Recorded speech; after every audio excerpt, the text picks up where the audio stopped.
Jiwoo stood in the giant crystal room and tried not to shake. The room was bigger than any building she had ever seen on Earth. It floated in space around a dead star that glowed with strange purple light.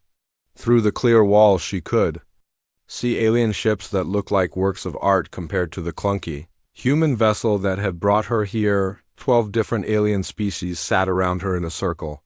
Some looked like walking trees with too many arms. Others were balls of bright energy that hurt to look at directly. One group moved together like they shared the same brain, which they probably did. All of them were staring at her with what she was pretty sure was amusement. The Galactic Council had been running things in this part of space for over 2,000 years. They kept peace between worlds and settled fights before they became wars. Each species in the council was older and smarter than humans. Their technology was so advanced that it seemed like magic to G-Wu. Earth had only been discovered 6 months ago. A scout ship from the Velinary had picked up old radio signals while mapping the outer edge of the galaxy.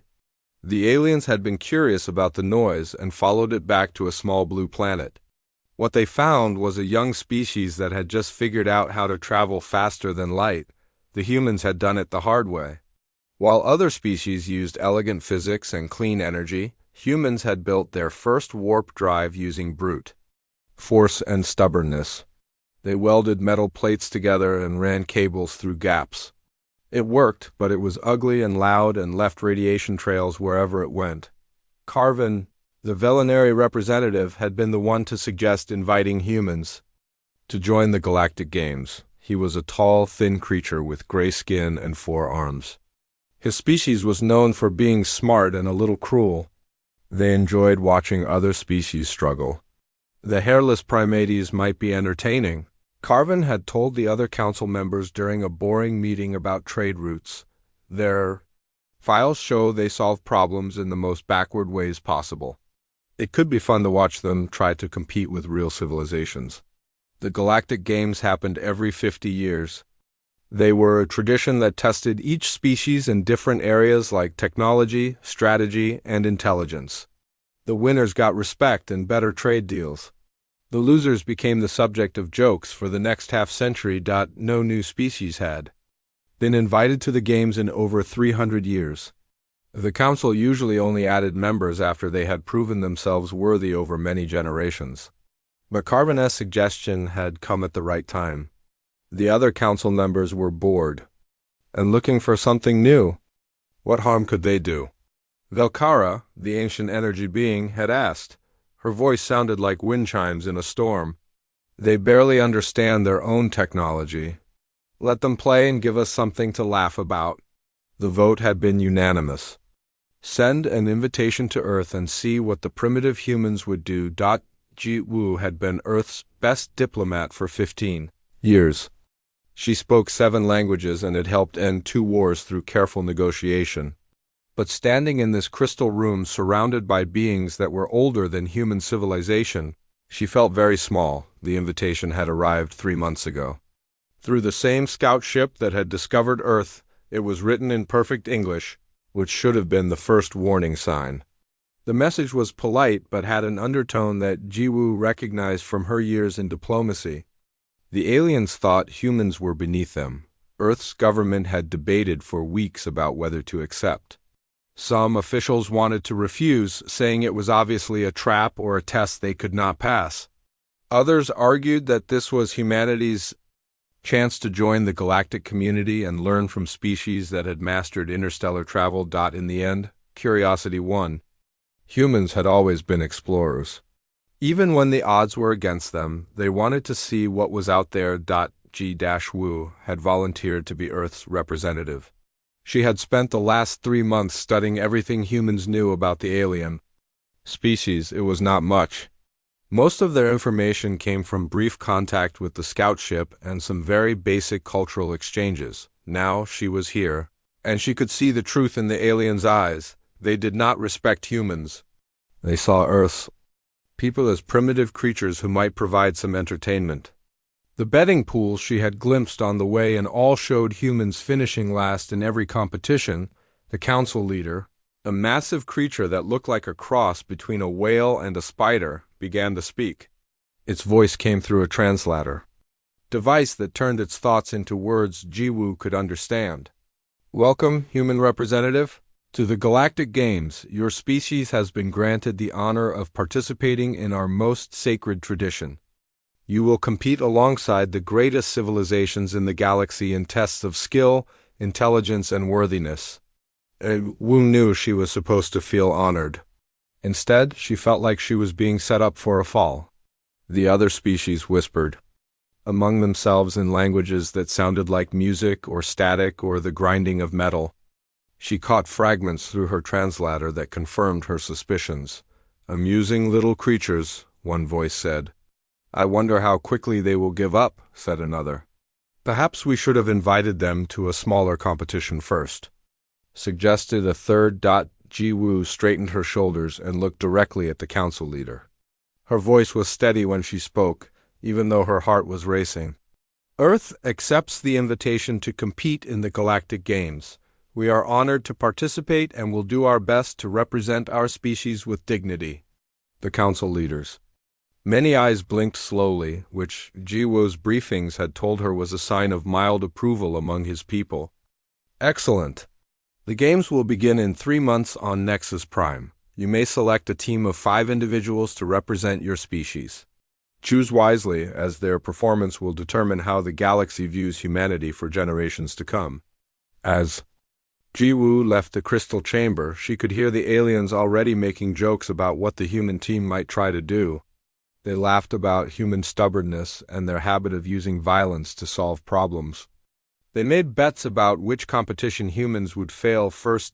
None of them seemed to consider that those same traits might actually help humans win. Jiwoo smiled to herself as she boarded her ship. The aliens had made one critical mistake. They had judged humans by their technology instead of their character. They saw the crude ships and simple tools and assumed that meant humans were crude and simple too. They were about to learn that humans had survived and thrived on Earth not because they were the strongest or smartest species on the planet, but because they refused to give up when things got difficult. The games would be interesting indeed. The human ship Inchin's Pride looked terrible next to the other vessels orbiting Nexus Prime. While the alien ships were smooth and gleaming, the human vessel was a collection of metal plates welded together with visible seams, pipes, and cables, ran along the outside of the hull because the humans had run out of room inside. The fusion engines left bright trails of radiation that made the other species move their ships away from the human vessel. Du-Hyen watched the other teams through the ship's small viewport and tried not to worry. As Earth's representative and team leader, he had studied every file on the Galactic Games for the past 3 months. What he had learned was not encouraging. The competitions were designed for species that had thousands of years of advanced technology and cultural development. The human team was small but determined. Min Seo was an engineer who could fix anything with spare parts and determination. Taejin was a physicist who understood math better than computers did. Yoonji was a doctor who had saved lives in war zones with nothing but basic medical supplies. Seung-ho was a pilot who could fly anything with wings, engines, or both. They had trained together for 3 months, but Du-Hyen knew they were still completely unprepared for what was coming. The other species had been competing in these games for centuries. They had special techniques and advanced knowledge that humans could not match. The first competition was called the Trial of Innovation. Each team was taken to a different failing colony world and given 48 hours to solve a critical problem. The colonies were real places with real people, not simulations. Success meant saving lives. Failure meant watching civilizations. Du-Hyen's team was sent to a mining colony on a dead planet. The colony's life support systems were failing and toxic gas was leaking into the living areas. The colonists had maybe 6 hours before the air became impossible to breathe. The competition provided each team with a workshop full of advanced alien technology. Most teams immediately began using the sophisticated equipment to build complex solutions. The Velinari used dimensional folding to create new air filtration systems. The Thyros applied pure energy manipulation to neutralize The toxic gases. The Morden built nano-machines that could repair the life support systems from the inside. Min Seo looked at the alien technology for about 5 minutes, then walked away from it completely. This stuff is too complicated, she told Du Haiyan. I don't understand how it works and we don't have time to learn, but I know how to fix broken machines. Instead of using the provided equipment, Min Seo went to the colony's waste management center. She found broken pipes, damaged filters, and worn-out pumps that the colonists had thrown away, while the other teams worked with technology worth more than Earth's entire space program. Min Seo started welding scrap metal, together with tools she borrowed from the colony's repair shop. Taejin ignored the competition's quantum computers and started doing calculations on paper with a pencil. When Du Haiyan asked him why, Taejin pointed to the electromagnetic interference that was disrupting the advanced computers. The alien computers keep crashing because of the radiation from the gas leaks, he explained. But pencil and paper work. Anywhere. Eunji set up a medical station in the colony's main hall using supplies from the human ship's emergency kit.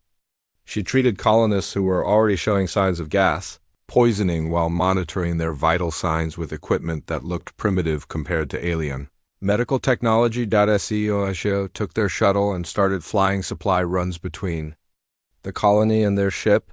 The shuttle was damaged from the harsh atmospheric conditions and several systems were failing, but Seung-ho kept it flying through skill and stubbornness. The judges who were monitoring the competition watched the human team with growing confusion. According to their instruments, the humans were not using any of the provided technology. Instead, they were building their solution from garbage and scrap metal, while other teams constructed elegant, sophisticated systems. Min Seo built what looked like a collection of pipes and fans held together with metal tape, but her crude system worked. The toxic gases were filtered out, and fresh air flowed into the colony's living areas. Taejin's hand-calculated atmospheric equations allowed the team to predict where the next gas leaks would occur. They sealed the weak spots before the leaks could start, buying the colony more time. Eunji's simple medical care kept the colonists healthy enough to help with the repairs. Her basic treatments worked better than expected because she understood how the human-like colonists' bodies worked. When the 48 hours ended, the judges checked each team's results. The sophisticated alien solutions had saved most of their assigned colonies, but several had failed when unexpected problems arose that the advanced technology could not handle. The human solution was ugly and simple, but it had saved more colonists than any other team. Their colony was not just surviving but actually improving. Min Seo's repairs had made the life support systems work better than they had in years. The second competition was called the Maze of Minds. Each team had to navigate through a psychic puzzle that tested mental flexibility and problem-solving skills. The maze changed based on how the participants thought, becoming more difficult for teams that used predictable approaches. Most alien species had natural advantages in mental competitions. The Thyros were pure energy beings with incredible psychic abilities. The Zelkar shared a hive mind that let them think faster than any individual. The Velinari had evolved sophisticated mental disciplines over thousands of years. Du Haiyan looked at the entrance to the maze and realized that humans had no psychic abilities at all.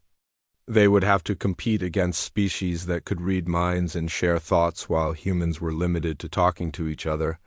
But Du Haiyan had spent 15 years in military strategy, including urban warfare training. He looked at the maze and started thinking about it like a battlefield instead of a puzzle. Min Seo, take the left path and make as much noise as possible, he ordered. Taejin, go right and move quietly. Eunji, stay in the center and watch for traps. Seung-ho, circle back and follow my path exactly. The maze's AI was designed to respond to unified team thinking, not to teams that split up and used misdirection. While other species tried to solve the puzzle through mental discipline and psychic communication, the humans treated it like a military operation. Du Haiyan created false trails by having team members walk partway down wrong paths before doubling. Back, he used hand signals instead of spoken communication to avoid detection. When the maze tried to trap them with illusions, the humans ignored what they saw and trusted their training instead. The maze became increasingly frustrated as it tried to predict human behavior. Other species thought in patterns that the AI could understand and counter. But human military tactics were based on chaos and unpredictability. When Duhain's team reached the center of the maze in record time, the judges had to check their instruments twice to make sure the readings were correct. For the first time in game's history, the species that had been invited as entertainment was leading the competition. The alien species watching the game stopped, laughing. Something was very wrong with their assumptions about human capabilities. In the viewing areas, betting pools that had heavily favored the humans to finish last were suddenly paying attention. The primitive species from the outer rim was not losing badly. They were winning. Carvin watched the results with growing unease. His joke was turning into something he had not expected. The humans were not failing in amusing ways. They were succeeding in ways that made no sense. How are they doing this? Velkara asked during an emergency council meeting. Their technology is centuries behind ours. Their minds are not evolved for these competitions. Duhain and his team did not know about the worried discussions happening among the alien leadership. They were too busy preparing for the next competition, confident that their unconventional approaches were working better than anyone had expected. They had no idea that their success was starting to frighten some very powerful species. News of the human victory spread through the galaxy faster than light-speed communication. What had started as entertainment was becoming the most watched event in galactic history.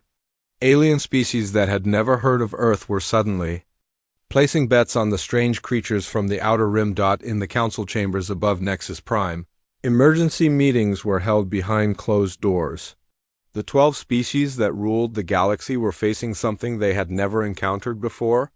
A challenge to their natural order. Velkara's energy form flickered with colors that indicated deep concern. As the oldest member of the council, she had seen civilizations rise and fall across 3,000 years. But she had never seen anything like the humans. Their methods make no sense, she told the assembled council members. They ignore our most advanced technology and solve problems with primitive tools. Yet somehow they achieve better results than species with centuries of experience. Carvin shifted uncomfortably in his floating chair. His joke was becoming a nightmare. The betting pools that had once laughed at human chances were now taking them seriously. Some were even predicting that humans might win the entire games. Perhaps. We underestimated them, suggested Kalvara, speaking for the Zelkar hive mind. Their unpredictability seems to be an advantage rather than a weakness. Impossible, snapped Morden Prime, the artificial intelligence that represented the machine. Species, chaos cannot defeat order. Random behavior cannot overcome systematic planning. Their success must be temporary. But the third competition proved Morden Prime wrong in the most dramatic way possible, the economic warfare. Challenge was the most complex competition in the games. Teams had to manage simulated trade networks, resource distribution, and market manipulation across dozens of star systems. Success required understanding economics, psychology, and mathematics at levels that took most species centuries to master. The alien teams approached the challenge with sophisticated computer models and predictive algorithms. The Morden used quantum processors that could calculate millions of possible outcomes in seconds. The Velinari applied economic theories that had been refined over thousands of years. The Thyros used their energy-based consciousness to process multiple data streams simultaneously. Duhain looked at the economic simulation and felt completely lost. The display showed trade routes, resource flows, and market data that would take a human months to understand. His team had studied basic galactic economics, but they were facing systems more complex than anything on Earth. We can't compete with their computers, Taijin admitted after studying the interface for an hour. Their processing power is beyond anything we can match. Then we don't try to match it, Duhain replied. We do something else. Instead of trying to understand the entire economic system, the human team focused on small parts that they could. GRASP, MinSEO identified inefficiencies in transport routes that the alien algorithms had overlooked. UNG studied the psychological profiles of the simulated traders and found emotional patterns that could be predicted. Te-Jin discovered something that the advanced alien computers had missed completely. Hidden in the massive amounts of economic data were tiny patterns that repeated in cycles. The patterns were too small for the sophisticated analysis programs to notice, but they were visible to someone doing calculations by hand. It's like a heartbeat, Te-Jin explained to his team. The entire economy has a rhythm that the big computers ignore because they're looking at too much data at once. Seung-ho started making seemingly random trades based on Te-Jin's pattern analysis. To the alien observers, the human strategy looked completely chaotic. They were buying high and selling low, making deals that any computer would reject as obviously unprofitable, but the small patterns Te-Jin had found created cascading effects throughout the simulated economy. A tiny trade in one system would trigger reactions in other systems that eventually led to major profit opportunities. The humans were not playing the economic game the way it was supposed to be played. They were changing the rules by exploiting flaws in the system that no one else had noticed. MinSEO made her own contribution by deliberately creating inefficient trade routes that somehow maximized profits through unexpected secondary effects. Her routes made no sense according to standard economic theory, but they worked because they took advantage of psychological factors that the alien algorithms did not account for. When the economic warfare challenge ended, the judges had to run their calculations 3 times before they believed the results. The human team had not just won the competition. They had achieved profit margins that the simulations were not designed to handle. The Morden representative requested a formal investigation, claiming that the humans must have cheated somehow. But when the judges examined the human strategy, they found no violations of the rules. Everything the humans had done was legal according to the competition guidelines. The investigation only made the situation more disturbing for the alien species. The humans had not cheated. They had simply approached the problem in ways that no one else had considered possible.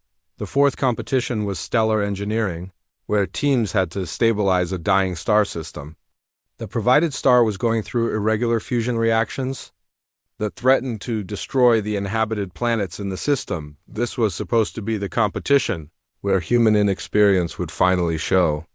Stellar engineering required understanding of physics and technology that took civilizations thousands of years to develop. The humans had been in space for less than 50 years. The alien teams deployed their standard solutions. The Thyros used pure energy manipulation to regulate the star's fusion reactions. The Zelkar constructed a network of stabilizing satellites around the star.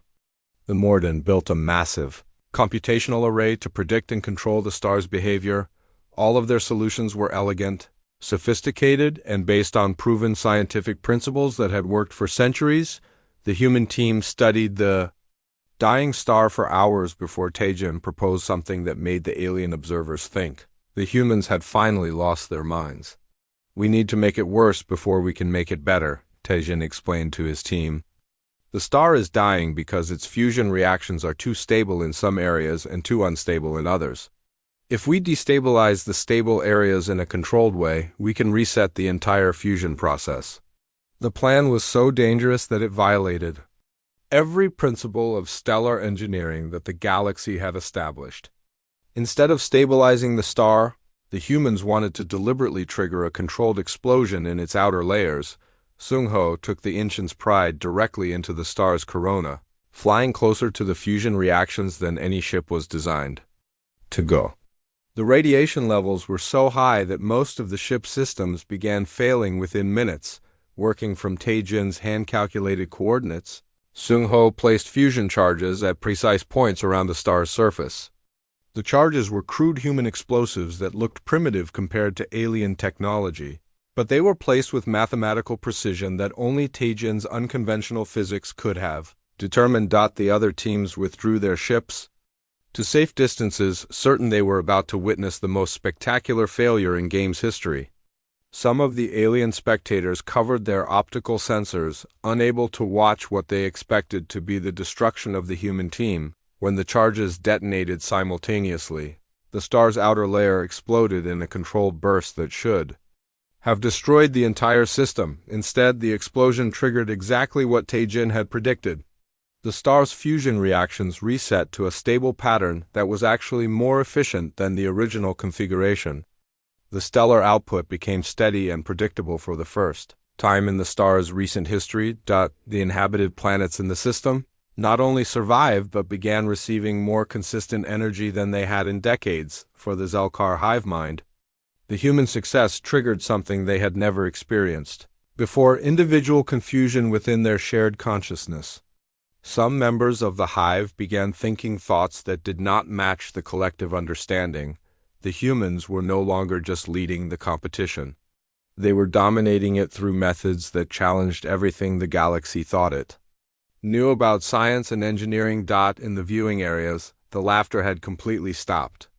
The alien species that had come to watch humans fail were now watching in shocked silence as the primitive creatures from Earth rewrote the rules of possibility. Du Hyan and his team celebrated their success, unaware that their victories were causing panic in the highest levels of galactic government.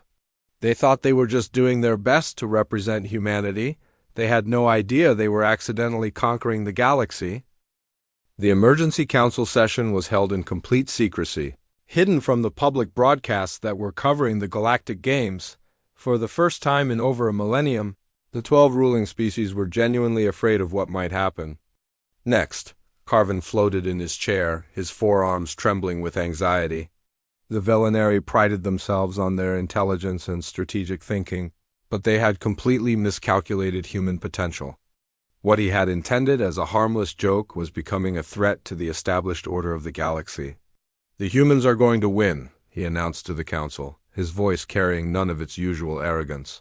"All our projections show they will dominate the final competition as completely as they have dominated the previous ones."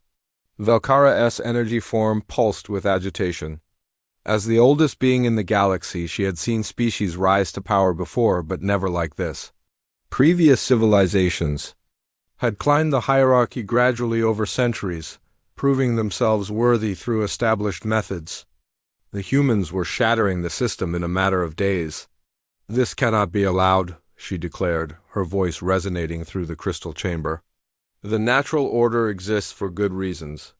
Species that advance too quickly become dangerous to themselves and others." The Morden representative, a collection of floating geometric shapes that served as the machine species avatar, processed data streams from across the galaxy.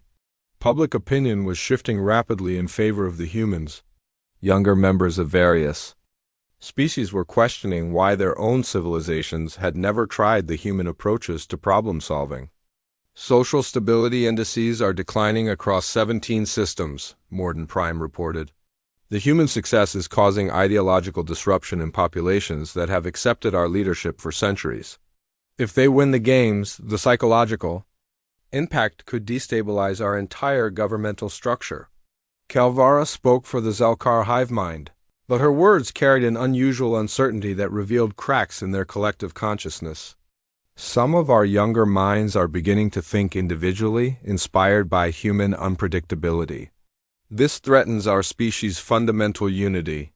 The council chamber fell silent as the implications settled in.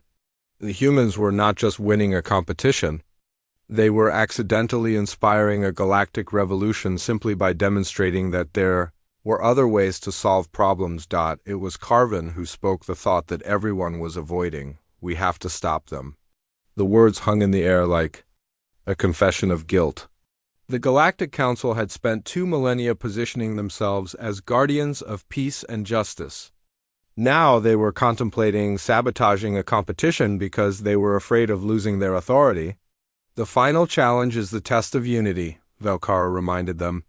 "It is supposed to be a diplomatic simulation testing leadership and cooperation skills. We could modify the parameters to ensure human failure." That would be cheating, protested Zarthan, the representative of the peaceful Kethmoran species. His people had always valued fair play and honest competition, would it? Countered Morden Prime. The rules state that we can adjust the simulation to test different aspects of leadership. We would simply be creating more challenging scenarios. The debate continued for hours, but the outcome was inevitable. Fear overrode principles. The species that had ruled the galaxy through claims of moral superiority decided to rig the competition against the humans. The modifications to the test of unity were subtle but devastating. Instead of facing standard diplomatic scenarios, the human team would encounter multiple crises simultaneously, each one designed to exploit perceived human weaknesses. The AI running the simulation would generate problems faster than any single team could solve them. As the final competition began, Duhain and his team entered what they believed was a diplomatic simulation. The scenario appeared straightforward. They would serve as mediators in a galactic crisis, using negotiation and leadership skills to restore peace between warring factions, but within minutes, the simulation exploded into chaos that no diplomatic textbook had prepared them for. Colony. Rebellions erupted in 17 systems simultaneously. Trade wars broke out between species that had been peaceful allies for centuries. Border conflicts that had been settled generations ago suddenly reignited with new violence.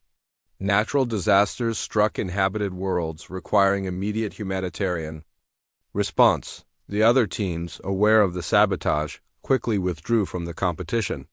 They claimed technical difficulties or strategic retreats, but in reality, they were unwilling to participate in what had become a deliberate attempt to destroy human credibility. Duhayan found himself commanding the only team still active in a simulation that was spiraling completely out of control. The scenarios were coming so fast that there was no time to develop proper diplomatic solutions.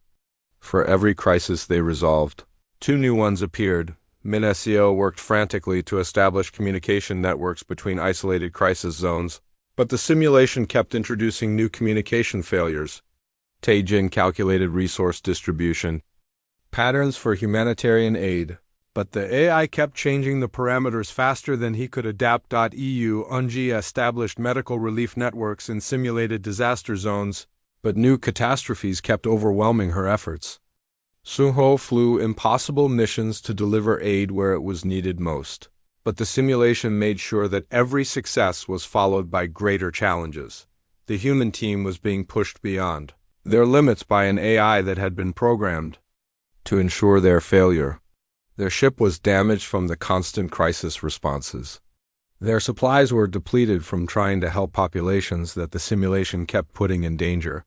Exhaustion was setting in as they worked without rest to address emergencies that multiplied faster than they could be solved. In the viewing areas, alien spectators watched in uncomfortable silence. What had begun as entertainment was becoming something that felt wrong. Even species that had no love for humans could see that the competition had been turned into a cruel test that no team could possibly pass. Back on Earth, Jiwoo monitored the competition from the diplomatic center in Seoul. She had spent months studying the protocols for each game's event, and what she was seeing did not match the historical records. The test of unity was supposed to be a straightforward diplomatic simulation with clearly defined parameters. But the challenges facing Duhain's team were beyond anything that previous competitions had included. The scenarios were too complex, too numerous, and too perfectly designed to exploit human limitations. Yiwu began analyzing the data streams from the competition, comparing them to archived records from previous games. What she found made her blood run cold. The crisis scenarios facing the human team were not random events generated by the simulation. They were being created in real time by operators who were deliberately overwhelming the humans with impossible choices and no-win situations. Someone was cheating, and they were cheating specifically to ensure that humanity failed in the most humiliating way possible. Ji Woo's hands shook as she composed the message that would change everything.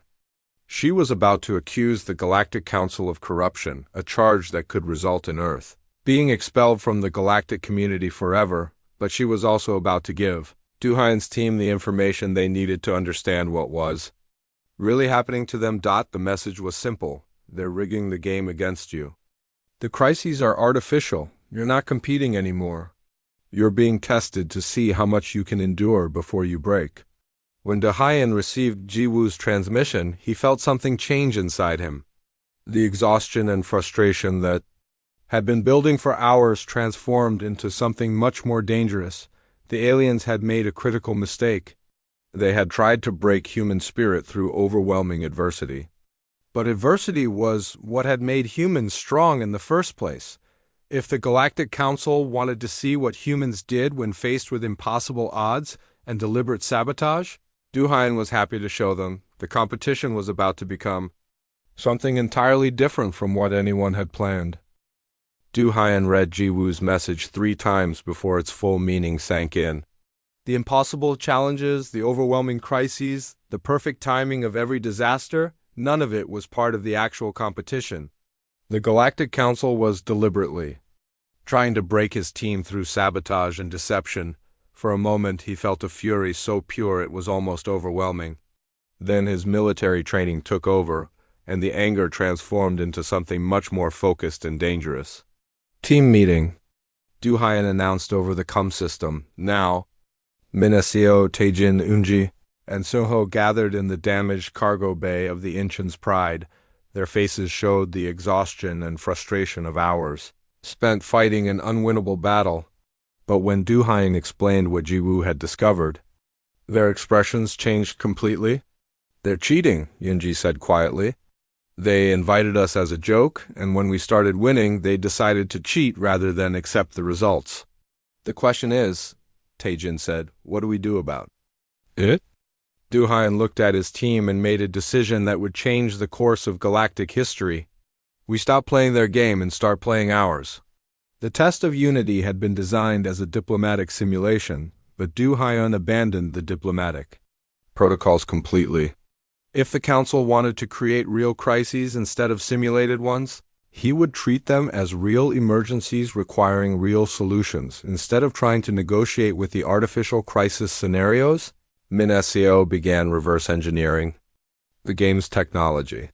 She was not trying to win points anymore.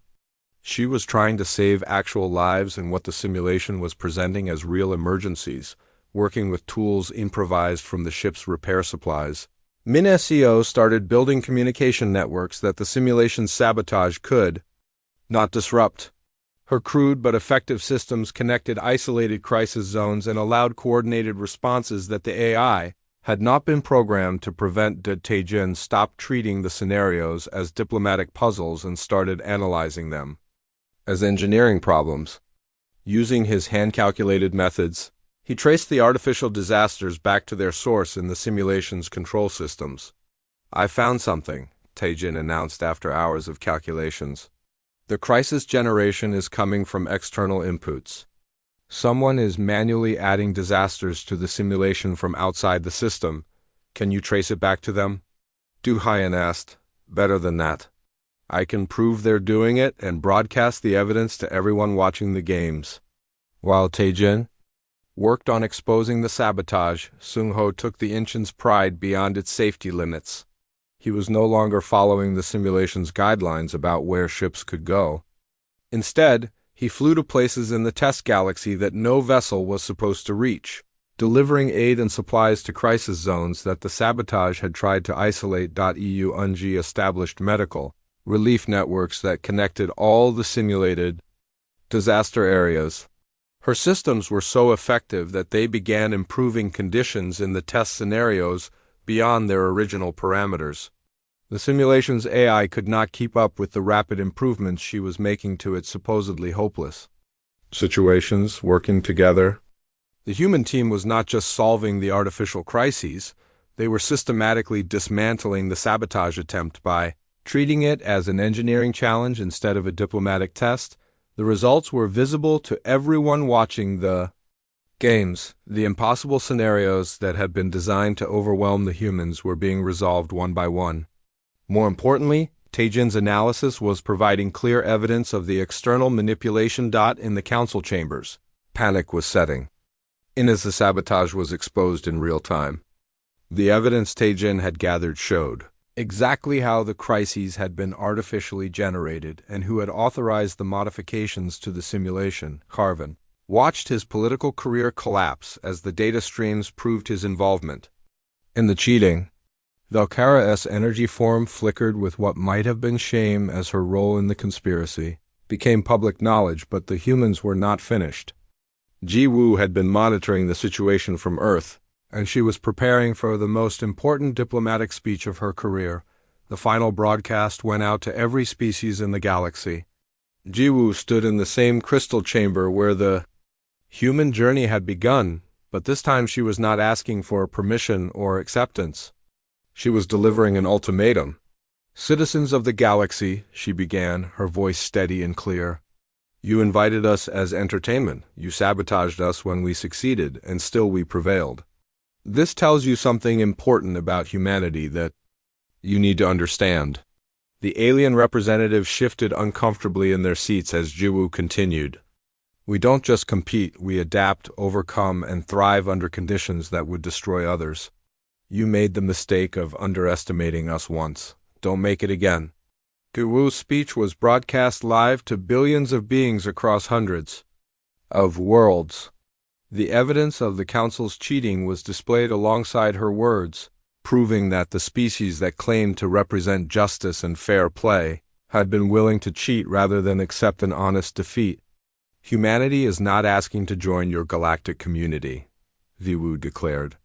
"We are informing you that we are now part of it, whether you accept us or not.